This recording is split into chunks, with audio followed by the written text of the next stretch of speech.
Umpisa ng sunog dito mga bandang alas 3. Anong oras na ngayon dito sa Pilipinas? Alas 9:06 na po ng umaga, no?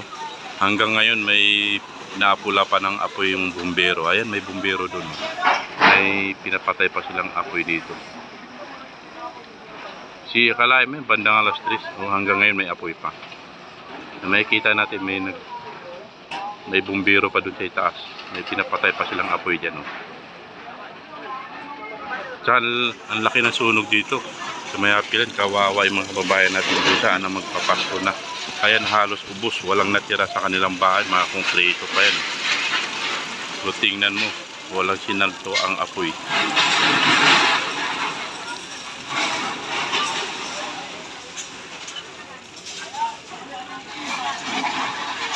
Hanggang dulo do yan.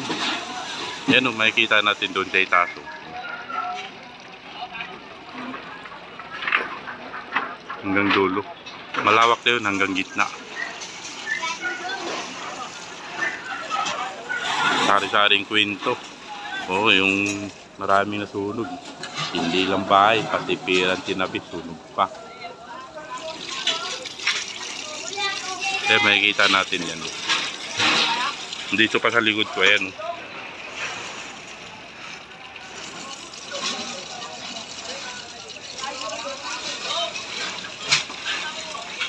Ito, pag lumabas ka na dyan, highway na yan dyan. Hindi na inabot kung dito, yun na sa likod niyan. Hanggang dito lang yung sunog na yan. Hanggang dyan na lang.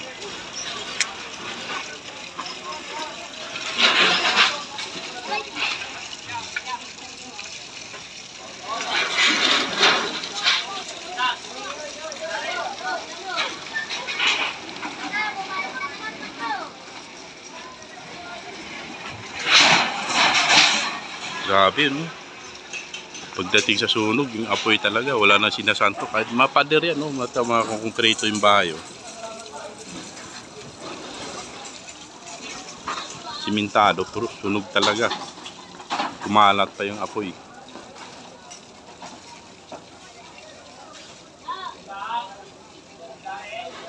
Ayun, no, hanggang ngayon, may apoy pa dyan, no? Ayun, makikita natin, umusok-usok pa. Kaya may bumbero na antabay dyan, nakaabang. Ayan, kasi may apoy pa dyan. Ayan, may bumbero, pinapatay pa yung apoy dyan.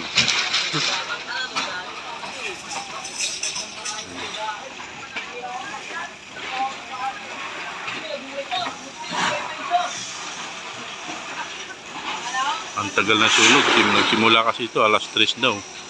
Tinanong ko yung mga tao na ganina dito. Nag-umpisa, madaling araw. Isipin mo, inabot na alas 9 ng umaga. Hanggang ngayon may apoy pa dyan.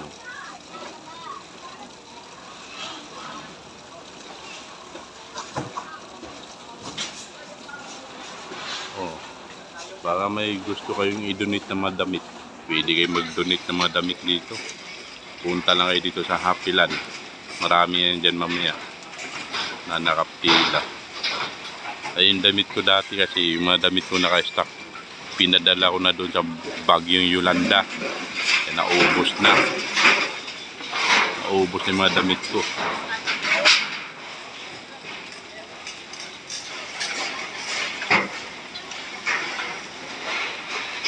Ayun, mayroon pa doon, no? Hindi na umakyat ako dito sa second floor, para makuha yung hanggang doon. Mayroon pa yan doon sa likod na hindi na mahagip ng kamera kasi natakpan na iba-ibang building.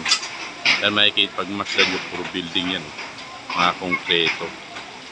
Pero isa-isa sila lang pagtusok ng apoy. Ayan, oh, makikita natin, oh.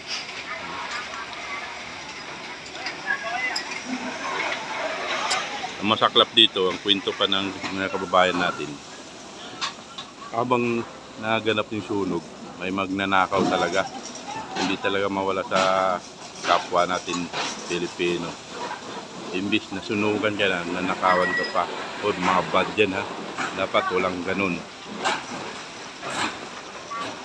Pag nasunugan ng tao, huwag nyo naman nakawan. Kasi kawawa na nga, nasunog ang bahay. Samantalahan pa sa pagnanakaw. Dapat yan, tulong na lang, hindi kayo para pumunta para magnakaw. Ngayon na ako kung ganyan kwento doon. Mga kwento nila sa baba na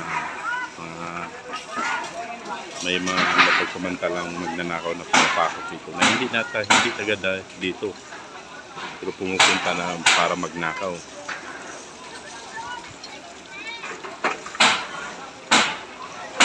Hindi na talaga naawa, nasunog ng bahay mo, nakawan ka pa, ha?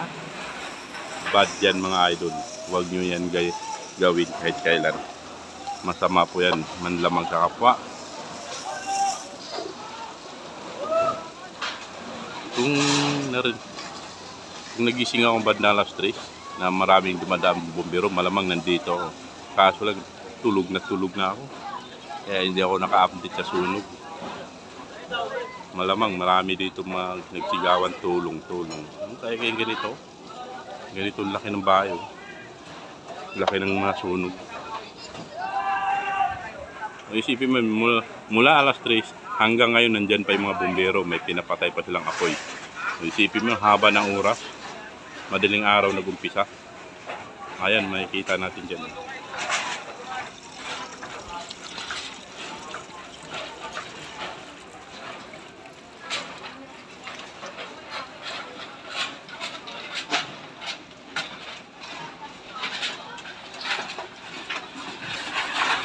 Nagpapasko silang sunog mga bahay.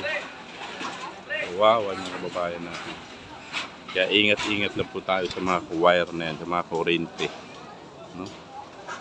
Pag medyo uminit ng appliances, kailangan nyo nang bunutin para mapagpahinga yung appliances. Huwag over sa init dahil yan ang kasagsagan ng sunog.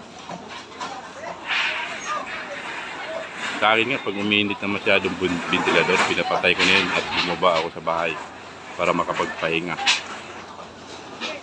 Kasi pag hindi mo pagpahingain yung appliances mo na sobrang init na, pwede siya sumabog.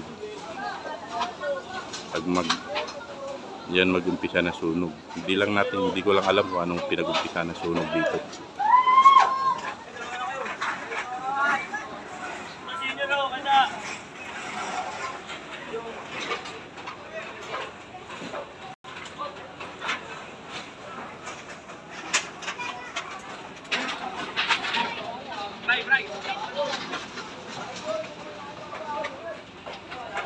Pati taso sa sunog yun. Ay, inaabot din pala yan. Muntik na pala tumawid yan, no? Ayan, no? Kung tumawid yan dun, damay na to.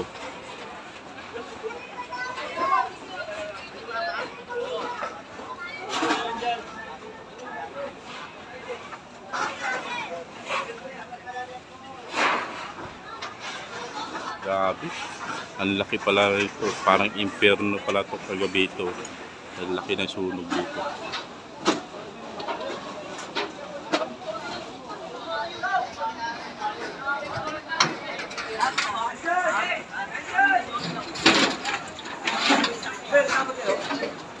Ay, makikita natin, pagmasdan nyo dyan sa camera. Wala nang mabubong.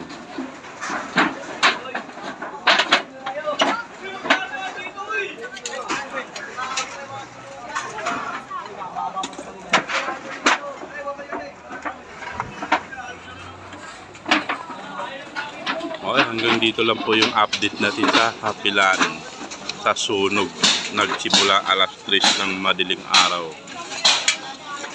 O, yung may mas gustong tumulong dyan, kahit damit-damit na lang, pwede nyo i-donate dito sa Hapilan, ha? Ay kailangan natin ng mga kababayan natin mga pamalit ngayon. Dahil makikita natin wala silang natirang mga gamit, ubos-ubos talaga yan.